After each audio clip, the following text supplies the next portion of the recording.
Muito boa tarde, Santa Catarina, pontualmente 12h30, 16 de setembro, sexta-feira, o Mu tá feliz da vida dançando. Eu imagino que você em casa também, dançando, afinal de contas, chegou o fim de semana, tá batendo a sua porta, um belo dia em todo o estado de Santa Catarina e ainda... Além, viu, Mu, dessa história da maré, será que vai ter maré alta hoje? Será que não vai ter maré alta? Enfim, olha, na Praia Comprida tem maré alta de segunda a sexta, lá o bicho pega, né? Mas enfim, se vai ter maré alta, não vai ter? O importante, acima disso tudo, no programa que é a Casa do Futebol de Santa Catarina, sabe o que é? É que a gente vai colocar o hino da Chapecoense, porque vitória da Chape. Quebrando o protocolo, já quero ouvir. Cláudio Nir Miranda, Chape rumo ao G4 polivalente. Um abraço, talvez não, mas Chapecoense muito tranquila com relação ao Campeonato Brasileiro. Acho que o G4 é um sonho para a Chapecoense que pode vir no futuro. Até porque o projeto Chapecoense é um projeto muito claro, um projeto muito lúcido. Você vê que perdeu o seu técnico no caminho e mesmo assim a Chapecoense continuou na mesma batida. Porque existe um projeto, existe um caminhamento. Existe uma base que foi montada, uma Chapecoense que ontem jogou muito no segundo tempo. Sofreu demais na primeira etapa, mas sofrimento aguardado. Todo o favoritismo era do Fluminense. E o técnico Caio Júnior sabia disso. E montou um time para sofrer no primeiro tempo e jogar no segundo. Jogou demais o Chapecoense no tempo, mereceu a vitória merecidíssima. Olha, o tricolor não sabe o que é vencer a Chape. E quebrou a invencibilidade do tricolor no seu novo estádio. 25ª rodada da Série A, com muito orgulho a gente mostra o resultado do catarinense que faz valer a participação na Série A. Assim se joga uma Série A, meu irmão. Entendeu? É você brigando na parte de cima da tabela. Lá embaixo, depois comemora no fim do ano. Eu não gosto. O Claudinho solta foguete tudo, né, Claudinho? Não, jamais soltei foguete. Acho que o torcedor tem o direito de soltar foguete quando o projeto do clube é um projeto que pensa somente nisso, em não cair. Aí a Chapecoense foi lá, Edson Passos, como já bem lembrou o Claudinho, quebrou a história. O Fluminense tá 100% Edson Passos, filho. Aqui é Chape, meu irmão. Foi lá e ganhou de virada 2-1. Além disso, jamais na história do Campeonato Brasileiro a Chape perdeu pro Flu. Em 7 jogos são 5 vitórias e 2 empates. Pô, Chapecoense dando um banho pra cima do Flu. Não é uma pedra no sapato, é uma rocha no sapato do Flu. Vamos dar uma olhadinha na classificação como é que tá. O G4 tá assim, ó. Vamos ver. Agora a classificação. Pode botar na tela, pode deixar o hino da Chape, gato. Vambora, vamos de hino da Chape aí, meu irmão. Hoje é Chapecoense, não tem? Chapecoense nos orgulha demais. Primeira posição é do Herdão Palmeiras, seguido do Flamengo, próximo aniversário do Figueira. Depois teremos o Atlético Mineiro, aparecendo aí na terceira posição. Quarto é o Santos, o último do G4 com 42 pontos. A gente vira a página e o melhor dos catarinenses, como a gente vem dizendo, obviamente é a Chape. 37, 5 pontos longe distante do G4 polivalente. Tendo nesse meio do caminho um adversário direto na briga para subir de posição, que é o próximo jogo, Ponte Preta em casa na Arena Condá. Eu falei sobre a situação, acho que a Chapecoense pode sonhar com o G4 no futuro. Acho que nesse campeonato ainda não. Mas Chapecoense vive um grande momento, vive a primeira página com muita tranquilidade com relação ao Campeonato Brasileiro. Faz um campeonato muito interessante a Chapecoense. E a vitória de ontem foi merecidíssima. Diferente que foi com o Curitiba, Chapecoense jogou muito mais no segundo tempo. Quanto Curitiba não, Curitiba foi melhor. Danilo foi o cara do jogo. Ontem Danilo voltou a responder o que é necessário. Mas mesmo assim a Chapecoense jogou muito na segunda etapa. E aí ontem a gente falava aqui, né, que o Figueira estava numa situação complicada. E a situação complicada era por esse motivo. A 16ª posição do Figueirense, virtual. Apenas virtual a 16ª posição. Porque, como bem lembrou o Polivalente ontem, bastava a bola rolar para o Figueira voltar para o Z4 com 28 pontos. A gente vai falar do Figueirense hoje, tem matéria e tudo mais. Mas além do Figueirense, o Inter do Argel, ó, o cara passa por expectativa também. Não dá, né? O Argel ficou um time sólido, meu irmão. Ontem o Argel derrubou 2 ex-clubes, né? Numa tacada só, derrubou o Inter e derrubou o Figueira. Aí o Inter, que não é mais do Argel, é do Celso Roth, também aparece no Z4. Posta ali rapidinho só pra gente fechar o Z4, por favor. Aí, além do Inter, no Z4 nós temos o Santa Cruz e o América Mineiro, que o Figueirense conseguiu empatar em casa. Ai, meu Deus do céu. É uma rocha no sapato do Fluminense.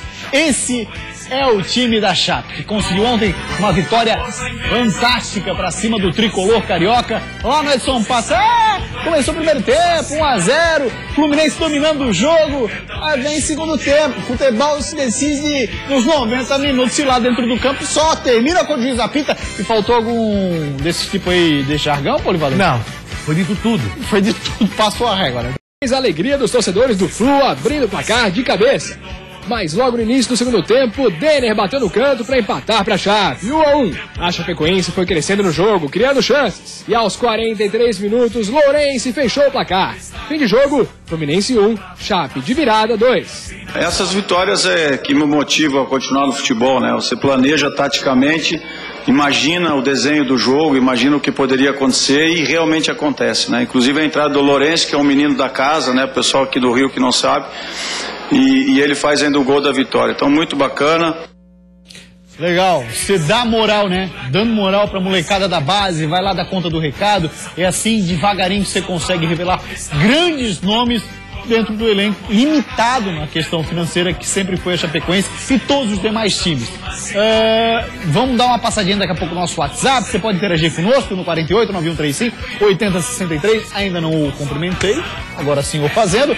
Polivalente, o que acrescentar do que já foi dito dessa belíssima vitória da Chapecoense no Rio de Janeiro, que consolida, viu, aquela história do livro que você leu também, né?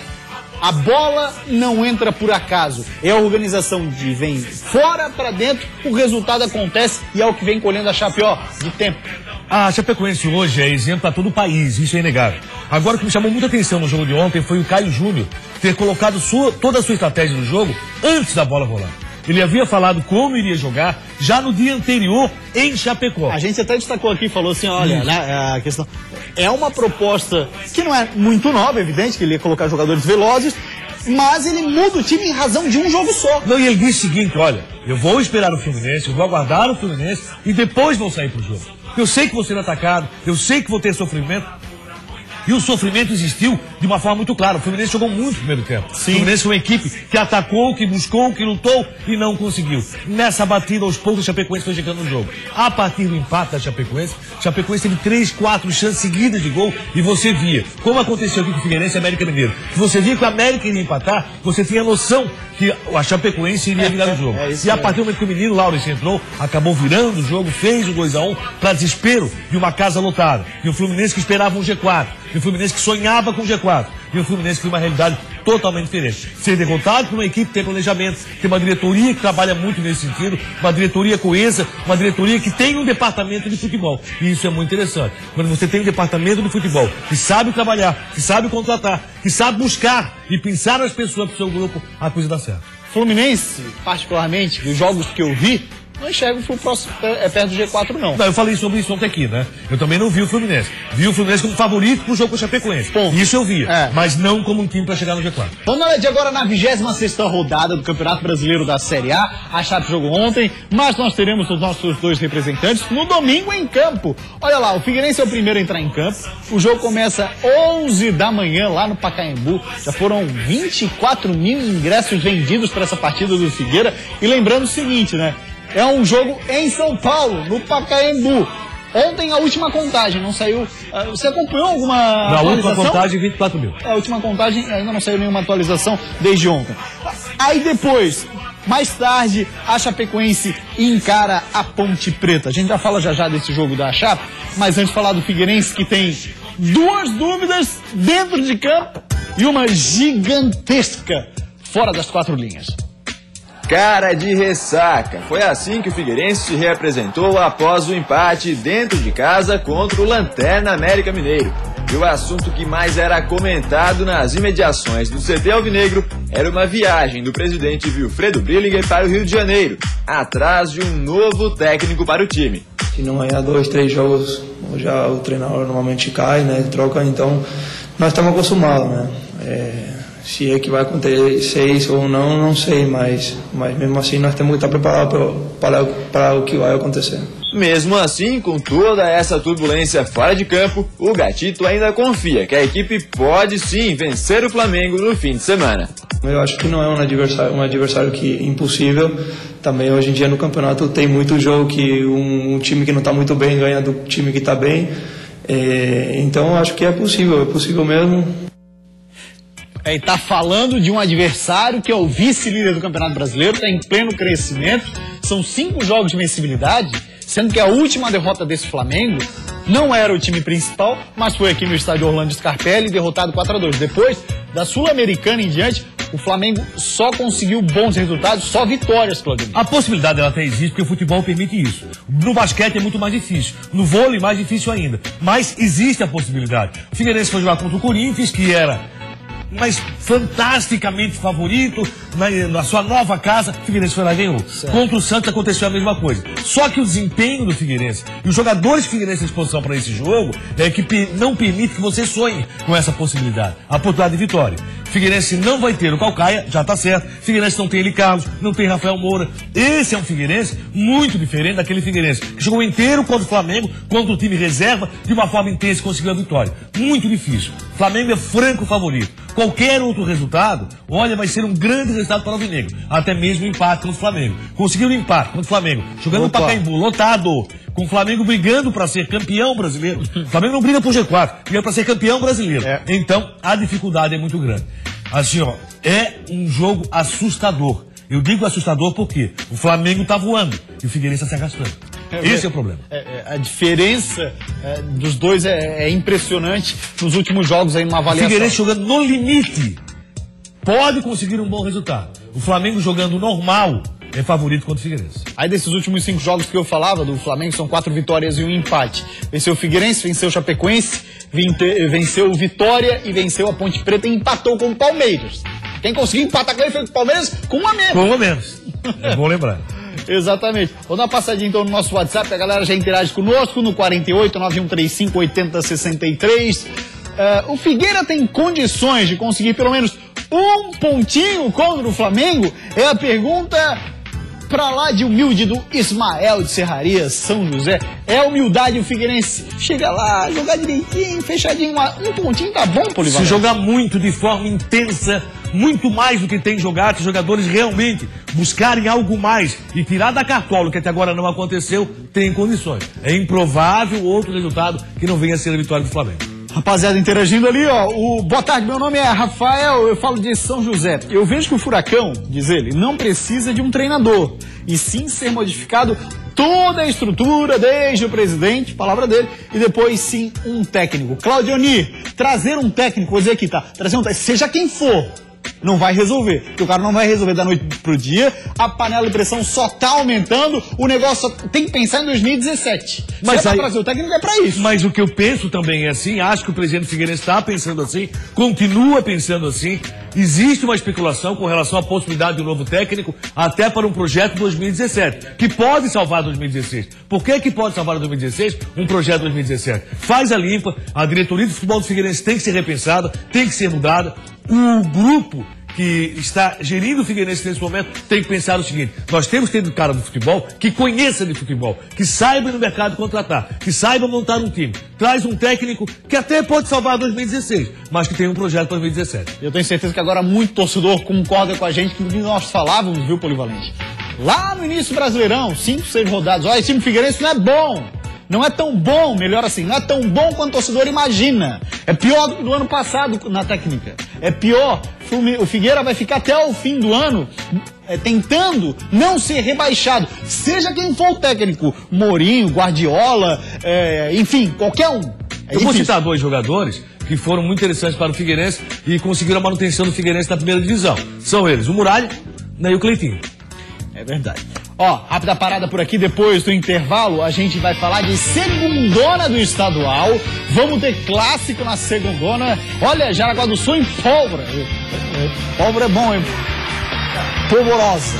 Jaraguá do Sul em polvorosa por esse jogo entre Jaju. Daqui a pouco a gente fala.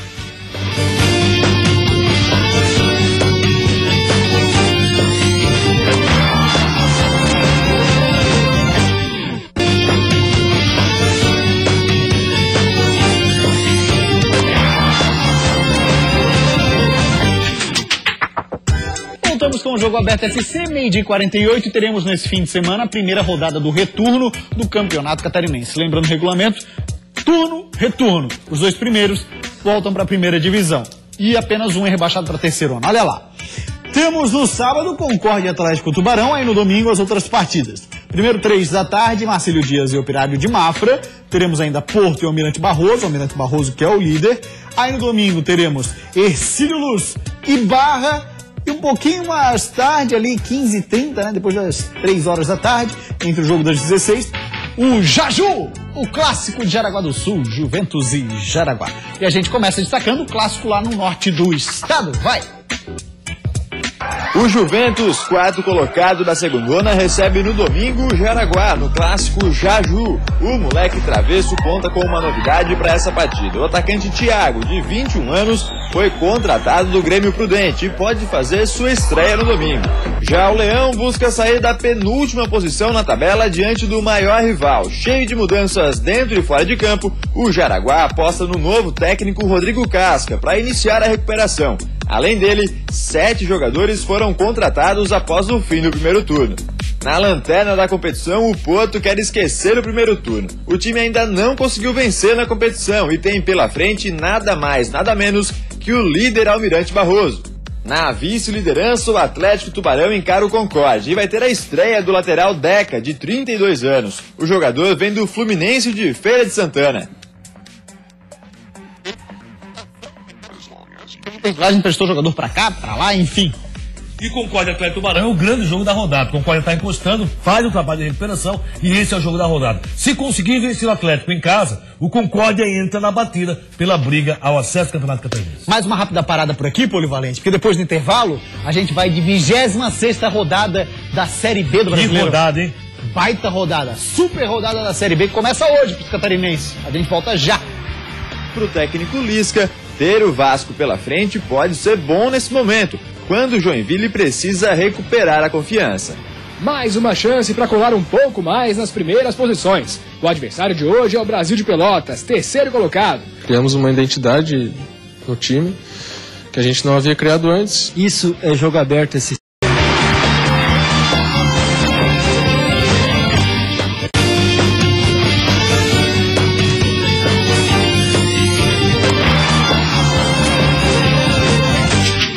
Voltamos com o Jogo Aberto SC e antes da gente falar da super rodada da segundona do Brasileirão, um abraço aqui, ó, pro Eduardo Excel, o gremista de Lajeado, feliz da vida com a situação do Inter, mas não tão feliz assim com o Grêmio, eu imagino. Tá lá em Governador Celso Ramos, naquele paraíso. Também mandar um grande abraço pro Marquinho Ruiz, baixista, São Paulino, havaiano, morador do Pantanal, beijoqueiro do bairro Pantanal, sai beijando todo mundo, uma loucura.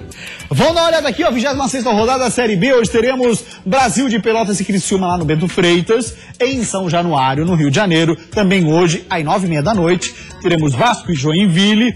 Aí amanhã, ressacada para um ótimo público, hein? Pelo menos 12 mil pessoas tem que pintar lá. É Avaí e Bragantino, jogo importantíssimo do Leão.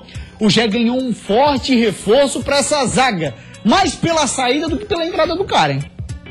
Para muitos times, o fato de enfrentar o líder do campeonato é algo a se lamentar, principalmente se você está brigando para fugir do rebaixamento. Mas para o técnico Lisca, ter o Vasco pela frente pode ser bom nesse momento, quando o Joinville precisa recuperar a confiança. Fazer um grande jogo no Rio, trazer um grande resultado, daria uma importância grande na sequência, já vem um clássico. Então a gente precisa voltar a fazer os 3 pontos. Para o jogo de hoje à noite, em São Januário, o técnico do Jack não terá o volante Naldo, que está suspenso. Na vaga dele, Bertotto deve ser o titular. Quem retorna ao time é o zagueiro Liga, que cumpriu suspensão na última rodada. Ele entra no lugar de Fabiano Heller. Fabiano que até agora não convenceu no Jack. Vamos falar agora do Criciúma, o autor daquele golaço contra o Oeste, na vitória massacrante do Tigre, 4-0, o Dodge tá fora do jogo de hoje contra o Brasil de Pelotas. Mais uma chance para colar um pouco mais nas primeiras posições. O adversário de hoje é o Brasil de Pelotas, terceiro colocado. E apesar de toda a motivação da última goleada contra o Oeste, o autor desse golaço tá fora. Douglas Moreira está suspenso para essa partida. Por outro lado, Marlon volta para a lateral. A novidade deve ser Ricardinho no meio campo. Às 7h15 da noite, o jogo em Pelotas é decisivo para o Criciúma. É isso aí, Luquinho, mais que decisivo. Falar do Leão agora porque um cara deu a volta por cima no Avaí de uma forma que caiu nas graças da torcida. Mas deu a volta por cima legal. Nos últimos 4 jogos, o Avaí não sabe o que é perder. E muito disso passa por um cara que era hostilizado pelo torcedor até pouco tempo atrás. O atacante Lucas Coelho. cheguei aqui, conhecia pouco o grupo, vinha sem ritmo de jogo, vinha de bastante tempo sem jogar. Então isso tudo afeta qualquer jogador, não só eu como qualquer jogador. Ninguém fica meses sem jogar e volta na sua melhor forma. Então acredito que a adaptação foi acontecendo, aos poucos eu fui criando esse ritmo de jogo e consegui agora desempenhar o meu melhor, que é fazendo gols. Com 10 pontos conquistados nos últimos 12 disputados, o Avaí reagiu na Série B e passa a brigar pelo acesso. Mesmo tendo sido autor de 4 gols nos últimos 4 jogos, Lucas Coelho prefere dividir o mérito da boa fase com todo o elenco. A gente encontrou uma forma de jogar, criamos uma identidade no time que a gente não havia criado antes e estamos conseguindo fazer isso todos os jogos e está dando certo. Estamos conseguindo se fechar e sair na boa e estamos conseguindo concluir as chances que a gente cria em gol. Legal, vou dar uma passadinha no nosso WhatsApp para ver o que a galera tá falando por lá. Primeiro vamos ouvir o torcedor do Avaí, também vamos ouvir o torcedor do Jack, do Criciúma. É o Felipe da Costeira. Quem diria que Lucas Coelho seria a nossa esperança de gols para o segundo turno da Série B? William merece nosso respeito, fala ele, pelo que já fez pelo Leão. Mas, infelizmente, ele é a cara daquele time perdedor do Avaí. Haja visto o futebol apresentado no final do segundo tempo contra o Criciúma. A verdade é, Cláudio, jogaram a camisa pro Lucas Coelho e disse, vou resolver. Agora tem um detalhe, quem diria que o torcedor havaiano estaria respeitando o presidente Batistotti nesse momento? Quem diria que o torcedor havaiano estaria dizendo que o Joseli está no lugar certo dentro do Avaí? Quando nós criticamos o Gonçalves aqui, e quando nós dizíamos que realmente o caminho do Avaí seria outro, com relação à diretoria do futebol, tá aí, a razão realmente existia. E o Batistotti, pela sua coragem de mudança, de alteração, num esquema que estava indo muito mal, e o Avaí que estava acomodado, deu nisso. O Avaí hoje pode não chegar, mas o Avaí vai brigar para chegar. E esse time do Bragantino só venceu 2 adversários fora de casa. O Avaí é franco favorito. O Avaí é franco favorito para esse jogo. Acho que tem que botar o pé no chão e ir pro jogo com muita responsabilidade e com o calor da sua torcida. Mas é franco favorito. Mas é bom lembrar que o Batistotti é o presidente do Avaí, teve a coragem de botar o dedo na ferida, e o Joseli, que é da terra, é o diretor de futebol que conhece o caminho das pedras. Acertadíssima a decisão do Joseli. O Sandrinho falava isso aqui lá atrás. E a equipe do Criciúma pega um Brasil de Pelotas. Primeiro turno, boas lembranças. Meteu 3, jogou muito. Brasil é favorito. Brasil é favorito, joga em casa. O Criciúma está tentando reviver o melhor momento no campeonato, mas o Brasil é favorito. E a não presença do Fabiano Heller no Jack? Bom pro Joinville. Acho que o Fabiano Heller, até agora, nada de bom trouxe pro Jack. O Joinville está naquela situação. O que vier é totalmente lucro. Um empate, assim como o Figueirense contra o Flamengo, já é um grande negócio pro Joinville. Muito bem, Polivalente, para você um forte abraço. O Jogo Aberto esse dia hoje fica por aqui. Um ótimo fim de semana. A gente volta na segunda-feira. Tchau, gente. Até segunda.